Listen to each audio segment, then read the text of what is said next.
en paix, bien, après avoir subi toute cette persécution, des humiliations pendant 4 ans, des persécutions, d'humiliations, et je ne souhaiterais jamais à personne, même à mon pire ennemi, ce que j'ai vécu pendant 4 années à Québec. Vous avez dit que vous avez fui l'injustice, parce qu'il y en a plusieurs qui ont dit que vous avez fui la justice, et vous rectifiez en disant non, j'ai fui l'injustice. Qu'est-ce que vous voulez dire? Je fuis l'injustice parce que j'ai respecté tous les processus pendant 4 ans, madame. 4 ans. Si je me sentais coupable, je me voyais coupable dès le début, je pouvais déjà me soustraire à la justice. Mais je ne l'avais jamais fait. Je suis resté là dès les premiers instants où les accusations ont été déposées jusqu'à la fin, lorsque la cour d'appel a rejeté mon appel. En ce moment-là, il y a même quelqu'un d'ailleurs de l'administration de la justice qui m'a dit, jeune homme, la messe est déjà dite, elle est déjà faite. Tu peux te payer tous les meilleurs avocats, même Jésus-Christ. Tu ne t'en sortiras pas. Si tu as l'occasion, sors d'ici. Je ne donnerai jamais son nom, mais il travaille à la cour là-bas de Québec. Alors, j'avais déjà donné à Maître Dominique Bertrand le mandat pour aller jusqu'en Cour suprême. C'est ce que j'allais dire, parce que vous restez des cartes dans votre... Oui, j'avais déjà donné le mandat. On avait déjà discuté et tout était OK. Mais quand il m'a dit ça, c'est là que j'ai compris l'ampleur de la chose, parce que dès le départ, j'ai dénoncé. C'était un déni de justice que j'avais vécu. Parce qu'on m'a accusé des choses qui ne sont jamais passées, qui n'ont jamais existé. On m'a accusé d'un viol qui s'est passé depuis 2001. Or, moi, j'arrive à Québec rien qu'en 2003. Ne fût-ce qu'avec cet élément-là, je pouvais être acquitté ou le procès ne pouvait jamais exister. Juste avec ça. On ne dira pas que c'était une erreur. Non, c'est parce que la soi-disant victime avait meublé le 2001, meublé le 2002, meublé et le 2003. Alors, je crie à chaque fois, je ne suis pas coupable, je suis innocent, je ne suis pas coupable. Mais écoutez, il y a des gens que j'avais déjà énervés, qui voulaient à tout prix ma tête, et quel que soit tout ce que je pouvais dire, je ne pouvais jamais être écouté. Parce que, vous imaginez, tu arrives au Québec en 2003, la personne dit qu'elle a été agressée pour la première fois en 2001. Et personne ne se pose la question pour dire où est la part de la vérité là-bas. Et ce n'est pas seulement ça. Il y a eu 35 contradictions majeures. Vous parlez de ce qui a été déposé à la Cour d'appel, les points qui ont été... Non, depuis, lorsqu'on était même dans le procès, même à la Cour d'appel, je pense que si on regarde, c'est que la juge, je crois que je peux regarder, j'avais vu d'ailleurs ce matin, je fais été la juge Cotnan, Geneviève, a dit, elle dit, j'estime à ce stade-ci des procédures et sur la foi des informations dont je dispose actuellement, que l'appel n'est pas futile. Et il dit, l'appelant n'a pas à établir que son appel présente des fortes chances de succès, mais uniquement que les motifs d'appel invoqués sont défendables. Sans me prononcer sur le fond de l'appel, l'appelant attaque l'équité du procès et allègue le verdict déraisonnable. Ce moyen d'appel, s'il devait être accueilli, pourrait même amener à un verdict d'acquittement. Et pour remettre en contexte, si je ne me trompe pas, corrigez-moi si je me trompe, mais le jugement-là, c'était la juge... C'est lorsque je cherchais... à être libéré en attendant la suite. Oui, je cherchais à être libéré en attendant la suite. Alors, la juge dit ça. Il y a encore l'autre juge, toujours, lorsque je me suis remis, et puis je devais sortir, en attendant, le juge a dit, écoutez, ce verdict, parce que l'accusé dit même qu'il n'a pas été là lorsqu'il est fait. On n'a jamais tenu compte de ça. Le problème, c'était, il fallait détruire Mukendi. Vous aviez cette impression-là? C'était pas que j'avais cette impression-là, mais c'est la réalité. Parce que, premièrement, on m'accuse. Deuxièmement, madame, en même temps, je me retrouve avec des procès multiples. Il y a Revenu Québec qui débarque. 35 enquêteurs. 35. Un agent de Revenu Québec a même dit, cet arsenal, on ne sort là que pour des gros criminels comme Mambouché. Mais on ne sait pas pourquoi est-ce qu'on nous a demandé de faire ça pour un homme d'église. Il fallait voir les documents, plutôt les matériels avec lesquels ils sont venus. 35 enquêteurs. C'est une opération impressionnante. Oui, mais ça a débouché sur quoi? Sur zéro. Sur zéro. On m'a pris mes enfants. Si mon crime avait été un viol, pourquoi me prendre mes enfants? Si mon crime avait été un viol, pourquoi m'accuser, saisir mes comptes? Vous voulez que je me défende, mais en même temps, vous saisissez mes comptes. Vous prenez ma maison, vous prenez mes biens, vous les vendez aux enchères. Et ils sont allés chez moi à la maison. Ma femme l'a témoigné, l'a dit, devant la cour pénale et devant le tribunal de l'enfant. Les enquêteurs qui sont arrivés à la maison, après m'avoir arrêté, ils ont dit à ma femme, il faut que tu dises qu'il te bat. Monsieur te bat. Ma femme dit non, il ne m'a jamais battu. Il dit non, il faut que tu témoignes qu'il te bat. Ma femme dit non, je ne peux pas témoigner sur des faits qui n'existent pas. Ils ont pris les enfants. Ils étaient entre la porte et là où il était le salon pour l'intimider, pour dire si tu ne témoignes pas, nous on part avec les enfants. Et ma femme dit je ne vais pas témoigner. Et ils ont pris les enfants, ils sont partis avec. Et j'ai été encore en guerre avec la DPJ qui voulait me prendre les enfants jusqu'à leur majorité. Et en ce moment-là, je me suis retrouvé avec un procès qui a été le plus long de toute l'histoire de Québec. Il n'y a jamais eu un procès aussi long au tribunal de l'enfance de Québec. Je sens quand vous parlez, ça vient quand même vous chercher encore. On a souvent entendu le pasteur dans vos vidéos. J'ai envie d'entendre l'homme derrière. Comment vous vous êtes senti à ce moment-là? On sent que ça vient vous chercher encore. Tu te sens persécuté,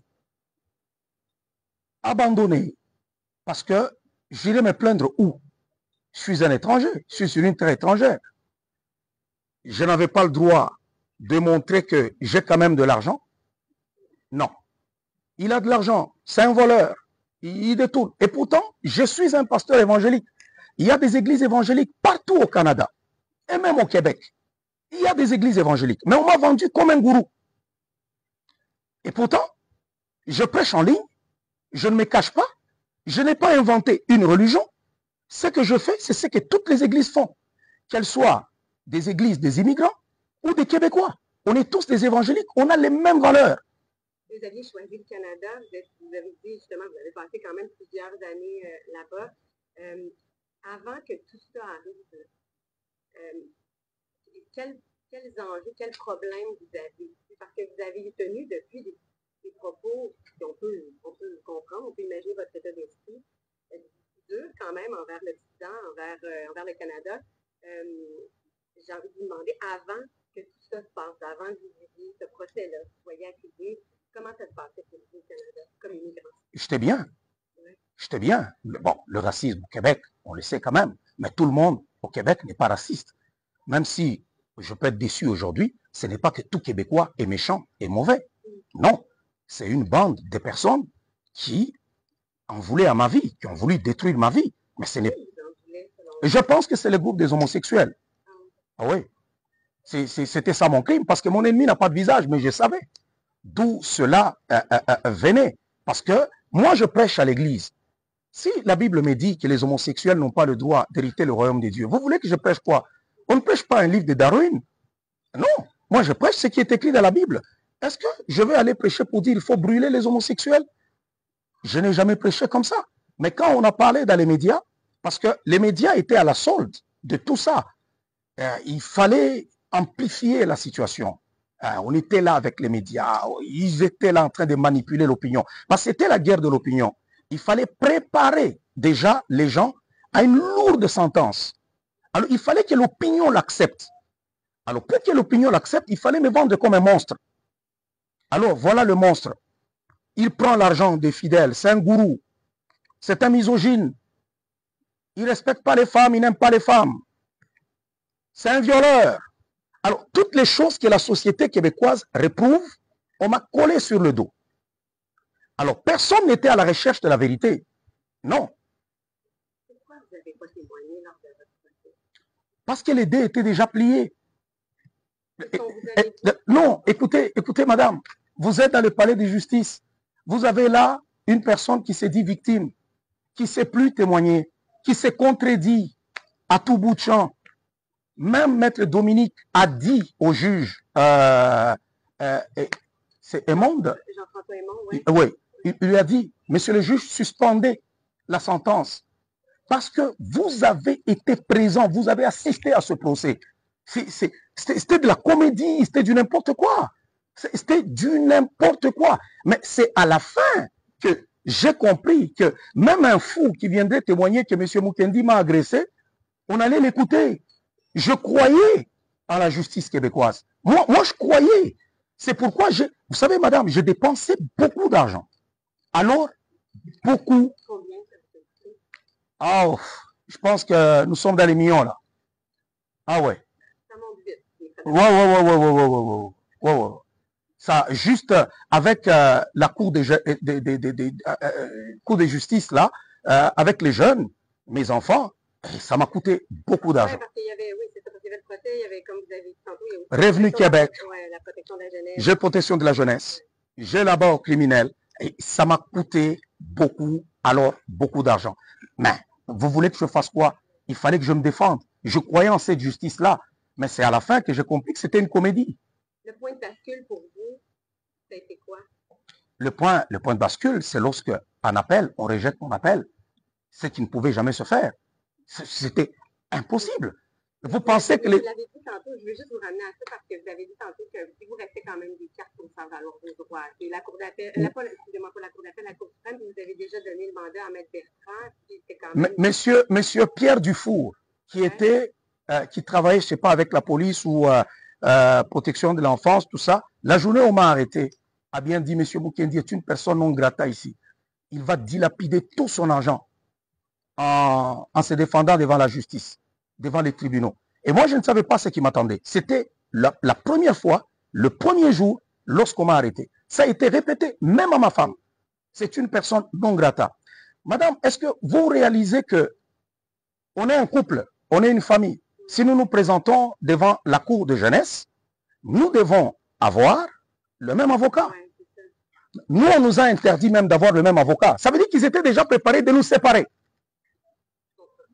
On a donné un avocat à ma femme et moi, j'avais mon avocat. Alors, quand on allait au palais de justice, ma femme avait son avocat, moi, j'avais aussi mon avocat. Et les enfants avaient leur avocat. Or, on est un couple. On est une famille. Écoutez, carrément. Oui, carrément. Il y a des choses que j'ai vécues. Si je vous l'explique aujourd'hui, vous ne croirez pas que ça s'est passé au Québec. Vous croirez que vous êtes à Kandahar ou bien vous êtes en Afghanistan. C'est là que je dis, c'est un blasphème judiciaire. Ça n'aurait pas dû se faire ainsi, surtout sur une terre québécoise. Si c'était là, la situation dans laquelle vous vous retrouvez aujourd'hui, si c'était à refaire, est-ce qu'il y a des choses que vous feriez différemment pour vous permettre de rester au Canada? Moi, je n'ai rien à me reprocher. Non, mais je ne parle pas de reproche. En fait, oui, mais c'est dans votre procédure. Non, c'est à eux de se reprocher. Ah oui. Pour que les citoyens se sentent en confiance. Parce qu'aujourd'hui, il y a beaucoup de gens qui n'ont pas confiance. Ça c'est certain. Je vous donne un exemple. Je pars. Lorsque je suis parti de Québec, automatiquement, ma femme qui est une personne sans problème, du jour au lendemain, elle se transforme. On est en train de la vendre maintenant dans l'opinion comme étant un démon, un monstre, une femme de ceci, agressive. Oh, on l'accuse, elle a intimidé. Elle a déjà intimidé qui? On a fait 4 ans devant les tribunaux. Elle n'a jamais intimidé la fausse victime. Elle l'a voyé au tribunal. Elle ne l'a jamais intimidé. On ne connaît ni son adresse, ni son numéro de téléphone. Lorsque je pars, on colle des accusations sur ma femme. Et en même temps, on va cueillir ma femme dans son lit à 1h du matin. Et on dit quoi? On manipule les médias. Les médias écrivent, Madame Mukendi a été appréhendée en train de fuir. Elle va fuir. Pourquoi? Elle est accusée de quoi? A-t-elle peur de quoi? Non. Les médias écrivent, ils salissent son image. On l'accuse de ceci. Et on lui ravit le passeport. Non seulement on lui a ravi le passeport, on l'interdit de quitter le district de Québec. Non mais écoutez, j'ai un fils... Oui, ça... Écoutez, si mon crime avait été un viol, pourquoi aller acculer ma femme? Si mon crime avait été un viol, pourquoi vouloir me ravir mes enfants jusqu'à leur majorité? Si mon crime avait été un viol, pourquoi venir saisir mes comptes? J'étais au Québec, je n'avais pas le droit d'ouvrir un compte. Toutes les banques me rejetaient. Toutes les banques. Du jour au lendemain, ben, sans raison. C'est à cause de l'histoire avec Revenu Québec. Non, ça n'a rien à voir avec Revenu Québec. Okay. Même ma femme, toutes les banques nous appelaient. Paf, on vous écrit la lettre, non, venez même prendre votre argent, nous on ne veut pas. Les autres, non, nous on ne veut pas. Mais écoutez, je vais payer mes factures comment? Nous fonctionnons aujourd'hui, tout est numérisé. Alors, vous bloquez tout, même à ma femme. Ça veut dire qu'il fallait nous asphyxier. Elle était même en affaire avec certaines personnes, tout ça. Ils attaquent partout. Partout elle est en affaire, on bloque les comptes. J'ai une question pour vous parce que votre église continue, en fait, continue de diriger votre église à distance. Justement, avec la technologie, ça vous permet de le faire. Pourquoi? Parce que vous semblez en avoir gros sur le cœur envers le Canada. J'ai juste envie de non, pas le Canada. Non, le Canada est un grand pays que je respecte. Mon problème, c'est avec le système judiciaire du Québec. Il y a des gens qui manipulent le système au niveau de Québec. Qui manipulent. Le système judiciaire au Québec est corrompu. Il faut qu'on se dise la vérité. Qu'est-ce qui doit être fait pour corriger ça, selon vous? C'est quoi les solutions? Les solutions, c'est qu'il faut une réforme aussi judiciaire au niveau de Québec. Parce qu'il y a des gens qui manipulent. Parce que tout ce que j'ai vécu là, ça se sent qu'il y a des gens qui en avaient après moi, qui voulaient me punir, qui voulaient m'écraser, qui voulaient me prouver qu'ils étaient ce qu'ils étaient. Et ils ont utilisé l'appareil de la justice. Vous imaginez que vous êtes endormi, 1h du matin, boum, boum, boum, boum, boum, boum, c'est la police qui débarque. Pour rien. Ils viennent vous embêter. Vous êtes en chemin, on vous conduit, la police est là. Elle vous arrête. On vous fait passer 1h du temps. 1h. Et vous êtes là, tout ça, donc on vérifie, ainsi de suite. Bon, écoutez, ce qu'il y a à refaire, c'est qu'il faut revoir les choses. Aussi, les médias doivent revoir leur façon d'opérer parce qu'on sent de la partie, des partis pris. Ce sont des gens qui sont à la solde de quelqu'un. Même lors de l'interview, on m'a dit que vous êtes de Radio-Canada. Je me dis même, est-ce que Radio-Canada peut-il dire quelque chose de bien pour moi? Donc, pourquoi vous acceptez de nous parler? J'ai accepté de vous parler parce qu'il y a beaucoup de gens qui ont demandé d'ailleurs. Je n'ai pas accepté. Je n'ai jamais donné d'interview. Il y en a beaucoup qui ont écrit des chaînes au niveau de Québec. À un moment donné, je dis bon, ils l'ont demandé, ça va. On peut leur accorder cette interview. Pourquoi nous? Je ne sais pas. Et pourtant, vous êtes les personnes qui me salissent le plus. Je ne sais pas. Ben, en fait, je sais, pour avoir parlé avec votre attaché de presse, je sais qu'elle m'a dit. Donc, c'est pour ça que je me demande pourquoi vous acceptez. Je ne sais pas, peut-être que Dieu l'a voulu ainsi, parce que le problème qui est là, c'est que j'ai toujours vécu au niveau de Québec pendant toutes ces années. Et j'ai aimé le sol québécois. Je me sentais beaucoup plus québécois. D'ailleurs, dans le monde évangélique, qui est de milieu religieux, il n'y a personne qui a vendu mieux le Québec que moi. J'étais le plus suivi dans les réseaux sociaux, tout ça, dans le monde évangélique, c'était moi. Il n'y avait personne qui était suivi comme moi dans le monde évangélique. Ben. D'ailleurs, vous parlez du Québec, puis je sais, vous en avez parlé aussi à quelques reprises que ben, vous aviez l'intention peut-être de tourner à quelques moments. Là, je pense que la dernière fois, en 2023, vous avez fait référence à ça. C'est quoi, à ce jour-là, c'est quoi vos plans? Est-ce que vous aimeriez toujours être? Je me sens tellement bien chez nous. Vous savez, le climat est beau. C'est beau. On dirait qu'Adam et Ève ont été créés en Afrique. Si un jour je dois y retourner, ils doivent arranger, ils doivent réparer cette injustice. Ouais. Ils doivent réparer cette injustice. Ce n'est pas sérieux et on ne peut pas s'attaquer à un seul individu avec tout ça. C'était pour me pousser au suicide ou à un arrêt cardiaque. Ils n'ont pas réussi à me détruire. Et même si vous êtes venu aujourd'hui, ce n'est pas parce que ma tête vous plaît, mais c'est tout simplement parce que c'est un monsieur qu'on a cherché à détruire, mais qu'on n'a pas réussi à détruire. Nous, on cherche tout à comprendre, je dirais. Je comprends votre point de vue, mais on cherche tout à comprendre parce que vous n'êtes pas le seul à critiquer le système de justice. Et d'ailleurs, bon, vous avez quitté le Canada, vous n'êtes pas le seul de retourner dans votre pays d'origine. Il y en a d'autres qui l'ont fait après avoir été accusés, reconnus coupables parfois au Canada. Donc, on veut comprendre Si j'avais été coupable, si je me sentais coupable, j'aurais pu me soustraire à la justice depuis très longtemps. Je n'allais pas engager autant de dépenses. Non, j'avais tout le temps. Parce que quand ils sont venus la première fois, c'était au mois de juin. J'avais mon passeport, madame. Ils m'ont dit, tu vas comparaître en septembre. J'avais mon passeport. J'ai même fait des voyages.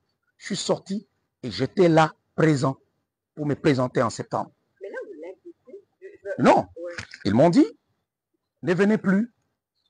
Il n'y aura rien, ainsi de suite. Et puis, en octobre, je crois que c'était le 2 octobre, ils tombent sur moi avec tout ce qu'ils ont créé. Et là, vous avez été arrêté. C'est là qu'on m'a arrêté. Quand mon avocat est venu pour demander ma libération conditionnelle, la seule chose qu'il m'a dit, ça fait 26 ans que je fais ce métier. Je n'ai jamais vu ça, monsieur. Je ne sais pas qui vous avez provoqué. Je ne sais pas qu'est-ce que vous avez fait.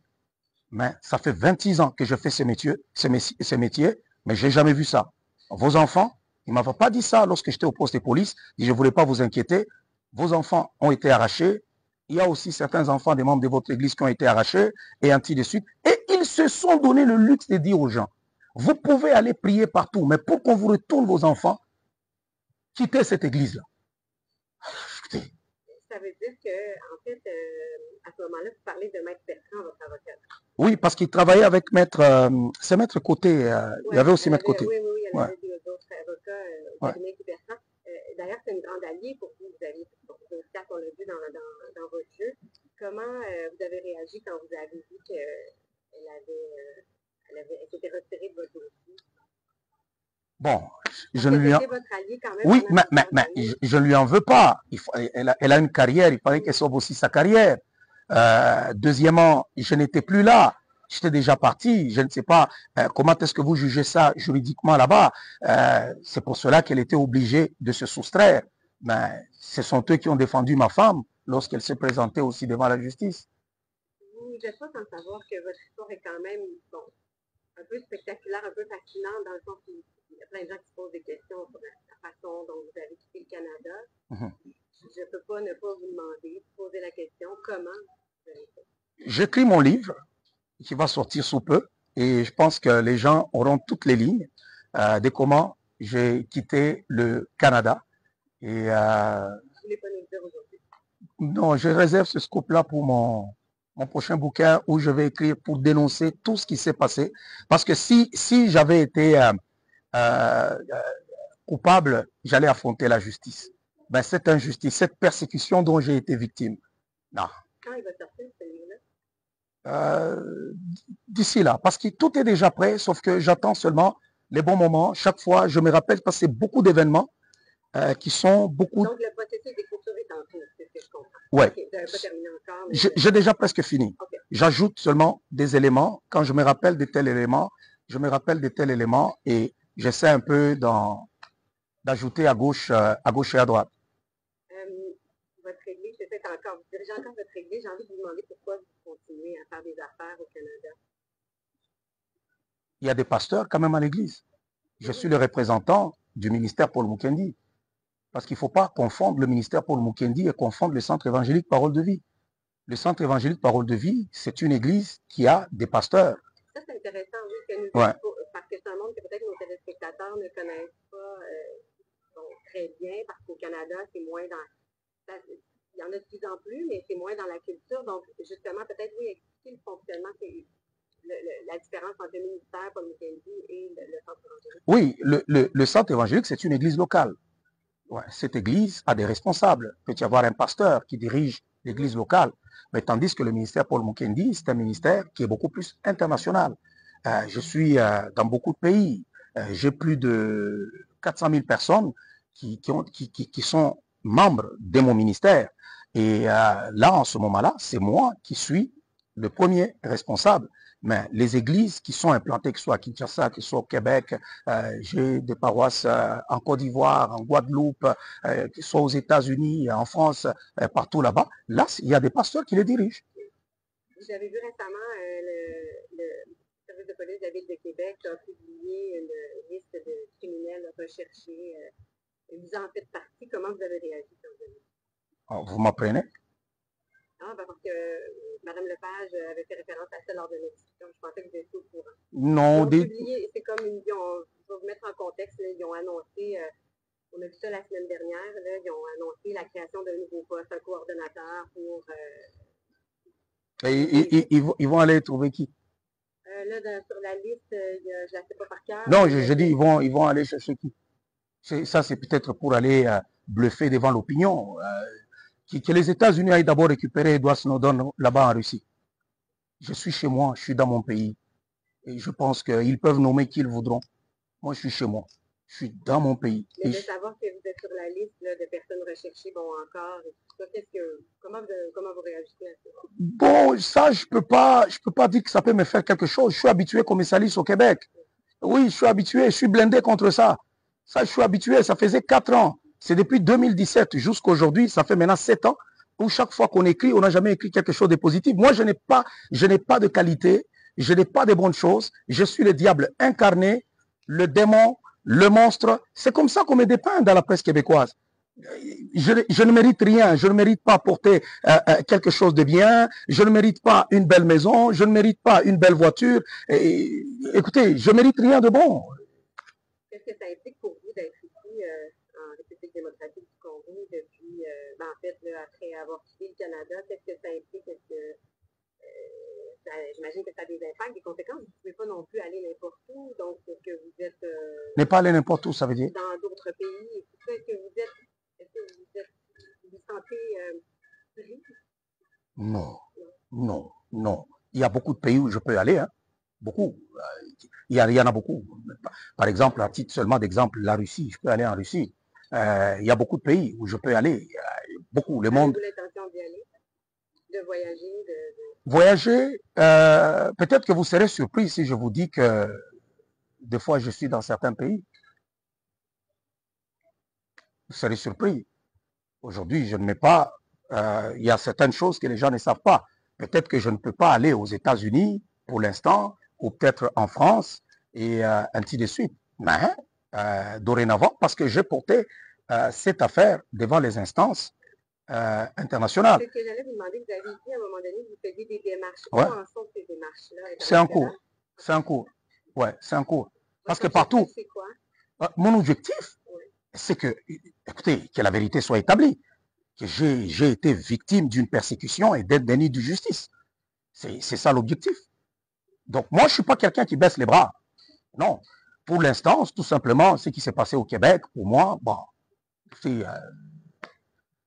j'ai aimé le Québec, oui. Mais si le Québec ne m'aime pas, qu'est-ce que moi je dois faire? Je ne veux pas pleurer, tout ça. Le Québec, ce n'est pas le paradis. On peut vivre mieux ailleurs. D'ailleurs, je suis mieux ici que... Moins froid. Et il fait très beau, très belle température. Des fois, il fait très chaud. On est habitué aussi au froid pendant toutes ces années au Québec. C'est comme si, quand il fait un peu de température ici, on sent aussi un peu trop en chaleur. Mais sinon, pour moi, c'est parce qu'il y a des gens qui pensent que tout s'arrête au niveau de Québec. Non, tout ne s'arrête pas au niveau de Québec. La vie continue. Il y a beaucoup de personnes, et aujourd'hui il y a beaucoup de pays où on peut voyager, on peut aller, et je pense qu'il y a des conférences que je vais publier prochainement, vous allez les voir. Vous allez les voir. Je vous remercie beaucoup, j'ai envie de vous demander, est-ce que vous aimeriez ajouter quelque chose? La seule chose que je voulais ajouter, c'est de dire tout simplement que les journalistes au Québec puissent faire le travail comme il le faut. Ouais. Quand on est journaliste, on a la déontologie journalistique. On ne peut pas faire ce travail-là, mais tout en étant à la solde de quelqu'un. C'est des vies. On ne peut pas chercher à détruire des vies. C'est pas des blagues. D'ailleurs, j'avais même écrit au juge François Edmond, lorsque je suis arrivé ici, je peux même vous donner les courriers que je lui avais envoyés. Et j'avais aussi écrit à Madame Sonia, dont on parle d'ailleurs, qui est plus âgée que moi. Parce que quand on me juge... vous parlez du deuxième procès. Ouais, quand on me juge aujourd'hui, on juge Paul Mukendi d'aujourd'hui. Mais si on retourne dans le passé, c'est un jeune homme pauvre, qui n'a pas l'argent, qui n'a pas de moyens. Parce que quand on me juge, on veut juger l'homme que je suis aujourd'hui. L'homme que je suis aujourd'hui, qui a réussi sa vie, qui est ceci, ben, l'homme qui venait d'arriver au Québec, ce n'est pas le même homme qui vous parle aujourd'hui. Non. Et la femme dont il est question, plus vieille que moi, madame, Je ne sais pas si c'est des 15 ans, si c'est des 17 ans, et ainsi de suite. Et il y a des hommes, des fois, qui aiment les femmes. Non, non, non, non, non, non, non, non. Je vous taquine. Oui. Là, il y a quand même les preuves pour dire de force, parce que tu ne débarques pas dans un pays, et puis, automatiquement, parce que là aussi, il y avait erreur. Parce que la personne s'est dit que non, on l'a violé en 2008, pendant qu'en 2008, il n'était même pas membre de l'église, et ainsi de suite. Je ne sais pas comment ils ont fait leurs histoires. Donc, c'est des personnes qui se connaissent. En fait, des personnes qui se connaissent, les deux. Et on a laissé à cette dame venir suivre tous les procès. Le premier, elle a suivi tous les jours, pendant qu'ils savaient qu'elle aussi devait avoir le procès. Mais ils l'ont laissé venir suivre le premier procès, tous les jours. Et puis après, bam, on introduit aussi son affaire. Or, moi, j'avais déjà porté plainte avant pour harcèlement. Et quand j'arrive devant la cour, je dis, j'avais déjà porté plainte pour l'affaire de ces dames-là. Tout ma plainte, mes affaires disparaissent. Il n'y a rien que... Il n'y a pas eu de suite à cette plainte-là? Ça a disparu. Même la plainte à la police qu'on a déposée, ça a disparu. On appelle Madame Suzy Gagné, qui était dans le dossier. Suzy Gagné tombe dans un congé indéterminé. Elle tombe dans un congé indéterminé. Je vous explique ce qui s'est passé au Québec. Et tout est vérifiable. Congé indéterminé.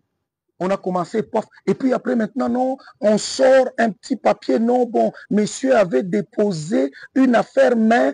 Ils n'ont pas transféré ça à quelqu'un d'autre? C'est compliqué, c'est pourri ce système, je vous dis. Quand ils sont après vous, ils sont forts. Ils sont très forts, tu n'y peux rien. Et si tu n'as pas de moyens, ils t'écrasent. Parce qu'à chaque fois que toi tu passes là, tu payes. Hein. Tu payes, c'est de l'argent. Vous aviez les moyens, puis malgré ça, c'était... Oui, écoutez, psychologiquement, c'est dur. Quand on vous ravit vos enfants, on vous prend vos enfants. Non. Ça, c'est... souvent à ça, là, vos enfants et votre femme, cette non. intervention-là de la DPJ. Attaquez-moi. Si mon crime est un viol, attaquez-moi. Je suis prêt à subir n'importe quoi. Mais vous n'avez pas le droit d'aller attaquer mes enfants. Mais vouloir me les arracher jusqu'à leur majorité, quand même. Heureusement, la première juge, là, juge... de la DPJ. Juge Côte. Ouais. Oh non. Ils ont été déboutés. La DPJ, là, elle les avait vraiment giflés, là. Il dit, depuis le départ, ils savaient que leur affaire ne tenait pas, mais ils se sont entêtés. C'est écrit dans le jugement. C'est écrit. Ils se sont entêtés. Pour dénoncer, pour dire, tu me savais depuis le départ que j'étais innocent. Ça, tu le savais. Mais tu es allé jusqu'au fond pour chercher à me détruire, à nuire à ma vie. Pourquoi? Pour quelle raison? Ils ne peuvent pas faire de retour. Ils savent ce qu'ils ont fait. Mais vous n'avez aucune réponse. Aucune réponse. Mais ça a été bien livré, là. Bien. Comment vous avez trouvé ça de ne pas avoir de réponse? Est-ce que vous attendiez à nous voir? Non. Je savais qu'ils n'allaient pas répondre. Je savais. Vous avez besoin de s'exprimer. Ouais, il fallait que je m'exprime. Sinon, si c'était par vengeance, j'allais envoyer ça dans les médias. Mais je ne l'avais pas fait. Je leur ai envoyé, je leur ai écrit, les deux individus impliqués. Je dis, quand tu es juge, tu dois être capable de lire le droit. Mais lorsque tu es juge et que tu n'es pas capable de lire le droit, et tu fais de la comédie, et c'est pas ça de la justice. Vous n'avez pas interpellé les juges de la Cour d'appel, par contre? Bon, moi, je dis que ce sont des aventuriers. Ouais, c'est vraiment 3 aventuriers. Vraiment 3 aventuriers. On ne peut pas faire ça. On ne peut pas faire ça à un être humain. Je leur ai demandé, soit vous m'acquittez, ou soit on refait le procès. Qu'est-ce qui était difficile? Si quelqu'un dit que vous l'avez agressé, ben, il faut qu'il vienne avec des preuves. Pendant 14 ans, madame, sans témoin, sans personne. Pendant 14 ans, sans témoin, il n'y a jamais eu personne pour corroborer. Et la cerise sur le gâteau, c'est qui jette le discrédit sur le système de justice québécois. La mère de la fausse victime, après que j'ai quitté le Canada, passe sur les réseaux sociaux. Jusqu'aujourd'hui, son témoignage est là. Elle dit, c'est moi qui ai donné ce témoignage-là à ma fille. Il n'a jamais agressé ma fille. Et elle le dit. Parce qu'elle savait que jusqu'à ses 18 ans, sa mère faisait des attouchements sur sa fille pour savoir si elle était vierge. Et elle le dit même, que ma fille était vierge. Oui, elle a dit ça, elle a dit ça dans les... Mais oui, mais c'est partout sur YouTube, sur les réseaux sociaux. Elle l'a dit. Dans quel pays? Même au Congo, ici, tu serais interpellé. Mais non, personne, elle n'était pas inquiétée. Si moi j'avais fait du mal sur sa fille et que c'est elle qui venait à l'église en premier, pourquoi est-ce qu'on n'a pas fait témoigner même la mère? Pourquoi? Non, ils l'ont caché. Mais lorsqu'ils se sont chamaillés entre eux et qu'elle parlait maintenant à son public sur les réseaux sociaux, elle a tout déballé. Donc, il suffit seulement que le procureur, si on a le sens de la justice, d'aller se saisir de ça, mais écoutez, ils doivent passer en justice pour aller s'expliquer. Ils ont vu un homme, un père de famille. J'ai ma réputation et je suis une personnalité publique. On a traîné dans la boue mon nom, ma dignité. Et pourtant, ils étaient en train de s'amuser. Elle le dit. Elle le dit. Allez faire de recherche, vous allez voir ça. J'imagine que les lettres dont vous parlez qui ont été envoyées, on peut passer par Mme Lepage pour demander, par exemple, quand vous les offrez de... Oui. Intéressant. Vous pouvez nous fournir, on est on va vous les acheminer et puis vous allez le voir. Tout ce qui s'est passé avec moi, ça a été compliqué. Ce qui m'a fait moi le plus mal, j'étais prêt à encaisser, c'est quand j'ai vu qu'ils se sont attaqués à ma femme. Ça, ouais, je sens que ça vous a fait quelque chose. Ouais. Là, je me suis dit, on ne peut pas aller aussi loin et vouloir crier que nous avons un système de justice qui est meilleur. Ah, là-bas en Afrique, ce n'est pas bon. Là-bas, en Afghanistan, ce n'est pas bon. Mais pendant que vous traitez les gens de la même manière, vous faites pire. Donc, en fait, c'est une démocratie médiatique qui est des façades. Mais en réalité, c'est une pensée unique. Tu ne peux pas émettre ton opinion. Si tu vas en dehors de ça, on attaque. J'ai prêché dans l'église, j'ai dit, la Bible dit que que la femme soit soumise à son mari. C'est ce qui est écrit. Le lendemain matin, la presse prend. Le révérend Paul Mukendi dit que les hommes sont supérieurs aux femmes. Vous comprenez la différence? La Bible dit, femmes, soyez soumises à vos maris. Mais quand le journaliste parle, non, il a dit que les hommes sont supérieurs aux femmes. C'est différent là. Et ils viennent, ils sont devant l'église, ils sont en train de faire leur reportage. Un de fidèles de l'église a vu l'un des journalistes qui faisait le reportage de TVA. Il le suit, il dit, mais écoutez, ce que vous êtes en train de dire, ce n'est pas vrai. Vous savez que ce n'est pas ce qu'il a voulu dire. Et le journaliste lui répond, on m'a demandé de couvrir ça comme ça. Je suis désolé. Donc, ça a alimenté votre méfiance envers les médias. Oui, mais écoutez, on n'a jamais écrit. C'est un événement parmi tant d'autres. Est-ce que, madame, vous êtes venu dire, on veut vous écouter. Oui. Il n'y a aucun journaliste, depuis que j'étais là au Québec, qui est venu pour dire, pourquoi cet homme crie, ça fait 4 ans que je suis innocent. On a dit là qu'il n'était pas là. Maître Dominique dit devant la cour, on l'accuse pour des faits dont il n'était même pas encore arrivé sur le sol québécois. Donc ça veut dire qu'il a violé par télépathie. J'ai une cicatrice. Si la personne dit qu'il m'a fait des fellations, permettez-moi l'expression, il a fait ceci, tout ça. J'ai une cicatrice d'opération.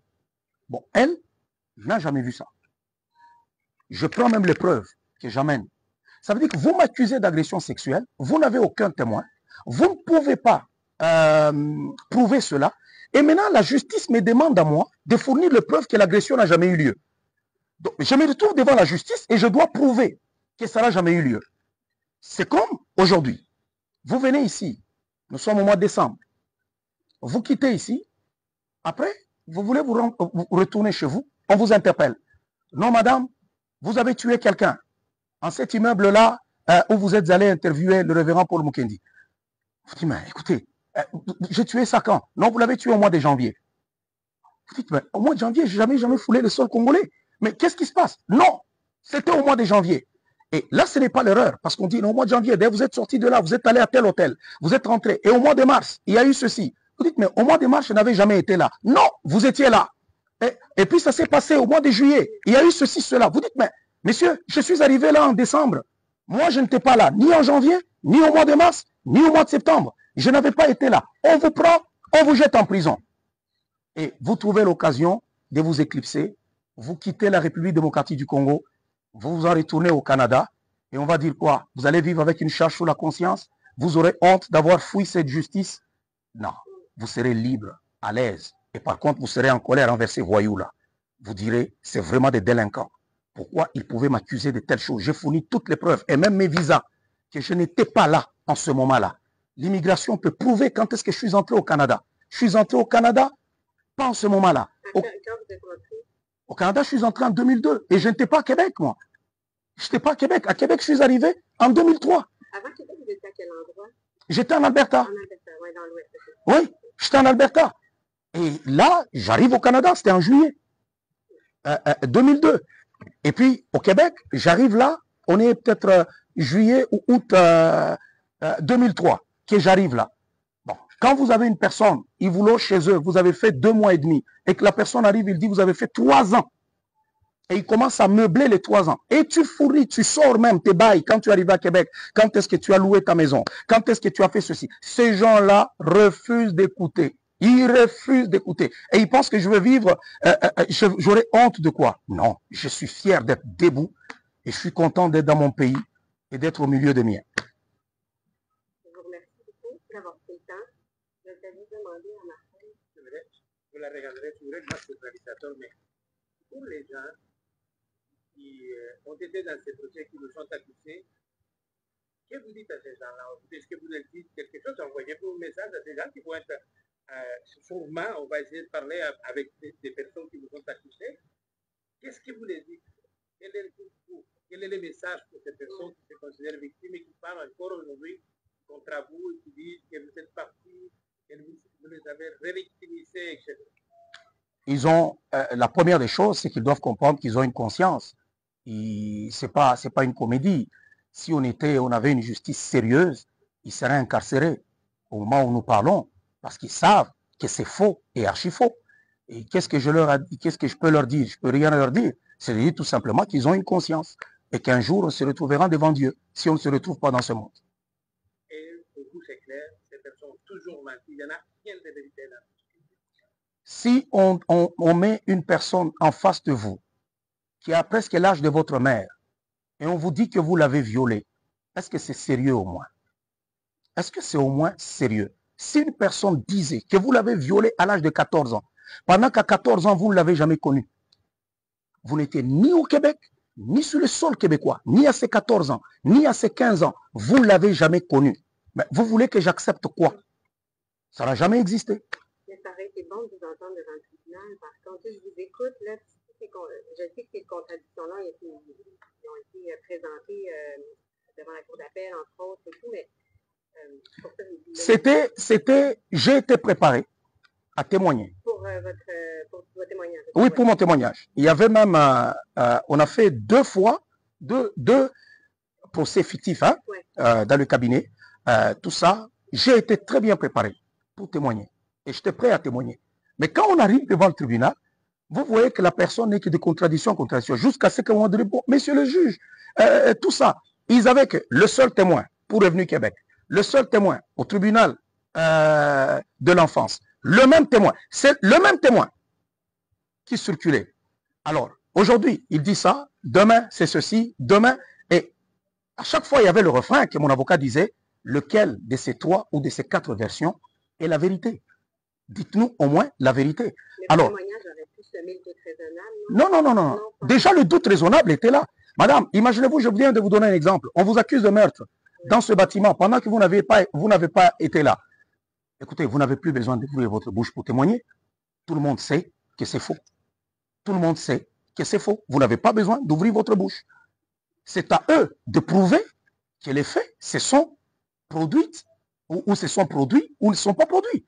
Parce que c'est eux qui ont apporté le fardeau de la preuve, réside sur leurs épaules. Ce n'était pas à moi de prouver, c'est à eux de prouver. Ils n'ont prouvé en rien, ils n'ont amené aucun témoin, aucun, pour corroborer le fait, aucun. Et j'ai été condamné, j'ai été jugé coupable sans aucun, c'est comment on dit ça encore, au-delà de tout doute raisonnable. Au-delà de tout doute raisonnable.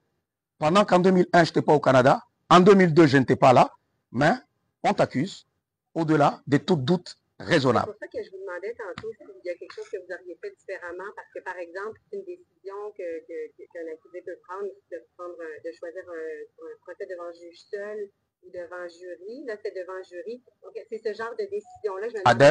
Vous me rappelez d'abord quelque chose. Non, le terrain était déjà miné. Même si j'étais devant juge seul. Même si j'étais devant juge seul. Regardez même, j'étais devant juré. Mais le juge Emonde, après, il a fait son jugement comme si j'étais juste devant lui. Il a écrit tout ça, il s'est fait une partie. Non. Le premier procès, le juge Emonde, quand il a fait son jugement, là. Écoutez, c'est comme si. Oui, c'est comme si j'étais devant un juge seul. Et j'allais dire, mon idée. C'était quoi, je parlais encore? Je vous demandais si vous auriez pris une décision différente devant un juge seul. Voilà. On est devant le jury. On écoute. Et à la fin, le jugement sort une affaire qu'on appelle arbre décisionnel. Il ne laisse pas les jurés aller décider d'eux-mêmes. Il crée une affaire. Sur cette affaire-là, c'est tellement mélange. Madame, allez chercher ça. Vous pouvez appeler M. Dominique pour lui dire, donnez-moi un peu le truc là décisionnel du juge, qu'on vous donne cette affaire. Ça veut dire que même si tu n'es pas coupable, tu sortiras coupable. C'est comme si je dis, madame, vous appelez par exemple madame Boucher. Votre grand-père s'appelle Boucher. Votre père s'appelle Boucher. Vous-même, vous êtes madame Boucher. Et puis je demande, de qui madame Boucher est-elle fille? Bah, écoutez, on dira au messieurs là-bas. Donc, il a fait l'arbre décisionnel pour les aider à faire leur choix. Donc, c'est comme un graphique. Oui, il a déjà tout tracé. Et ils doivent prendre des décisions sur base de ça. Écoutez, comment je pouvais m'en sortir? Comment? Et même à la fin, il y a beaucoup de jurés qui avaient désisté. Ils n'étaient pas là. Ils n'étaient plus à 12. Non. Je ne sais pas s'ils ils ont terminé à 9 ou je ne sais pas à combien. Normalement, je vais vérifier parce que normalement, il faut qu'il remplace là, quand non, il n'était pas remplacé. Il n'était pas remplacé. Okay. Ouais. Non, je vais vérifier. Ouais. Il n'était pas remplacé. Non, ça vient. J'aimerais juste une seule chose et je profite parce qu'on enregistre. Pouvez-vous juste vous engager auprès de nous que mon collaborateur ne faut pas utiliser ces vidéos avant qu'on rate l'entrevue parce que si l'entrevue circule au Canada avant que nous on la sorte, la seule chose, non. Si ils ont filmé, ils ne vont pas le publier. Non. Vous avez ma parole. C'est tout simplement pour me protéger, pour dire parce que les médias québécois aiment trop manipuler. Parce que si on manipule, là nous avons notre. Mais sinon, ils vont pas le publier. Ça, soyez-en sûrs, ils vont pas le publier. Ouais. Et nous, de toute façon, on va informer Mme Lepage lorsqu'on va s'approcher de la discussion. On va vous tenir au courant quand on va avoir une meilleure idée. On va vous tenir au courant. Ouais. Sinon, je vous remercie beaucoup. Je vous remercie aussi. Ça. Okay. Ouais, c'est pour faciliter le montage. Donc, on ne voulez pas vous embêter avec 3 caméras. On continue à discuter, mais c'est pour le...